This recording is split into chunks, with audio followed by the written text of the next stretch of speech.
റജബ് 27 ബന്ധപ്പെട്ടുകൊണ്ട് അതിന്റെ പകലിൽ പ്രത്യേകം നോമ്പുണ്ടെന്നും അതുപോലെ തന്നെ പ്രത്യേകമായ നിസ്കാരമുണ്ടെന്നും പ്രത്യേക ദിക്റുണ്ടെന്നും ഒക്കെ പഠിപ്പിക്കപ്പെടുമ്പോൾ അതില്ല, അങ്ങനെ ഒന്ന് പ്രാധാന്യപൂർവ്വം പഠിപ്പിക്കപ്പെട്ടിട്ടില്ല, അതിന് നമുക്ക് പ്രമാണങ്ങളുടെ പിന്തുണയില്ല എന്ന് ഇസ്ലാമിക പ്രബോധകന്മാർ ജനങ്ങളോട് പറയുമ്പോൾ പലപ്പോഴും അപ്പുറത്തു നിന്നുള്ള ആളുകൾ ആക്ഷേപിക്കുന്ന ഒരു ആക്ഷേപമാണ്, ഇവർ സൽക്കർമ്മങ്ങളോട് മുഴുവനും ഇവർക്ക് അലർജിയാണ്, ജനങ്ങൾ ചെയ്യുന്ന സൽക്കർമ്മങ്ങൾക്ക് ഇവർ മുടക്കം നിൽക്കുകയാണ്, നല്ല നല്ല കാര്യങ്ങളെയൊക്കെ ഇവർ തടസ്സപ്പെടുത്തുകയാണ് എന്നാണ് പറയാറുള്ളത്. അതുകൊണ്ടാണ് സഹോദരങ്ങളെ, ഇത് നമ്മൾ ഇറക്കുമതി ചെയ്തിട്ടുള്ള ഒരു വാദമല്ല.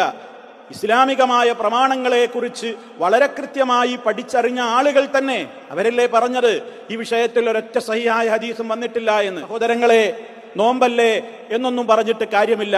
നബി സല്ലല്ലാഹു അലൈഹി വസല്ലമിന്റെ മാതൃകയില്ലാത്ത അത്തരത്തിലുള്ള പ്രവർത്തനങ്ങൾക്ക് പരലോകത്ത് പ്രതിഫലം കിട്ടുകയില്ല.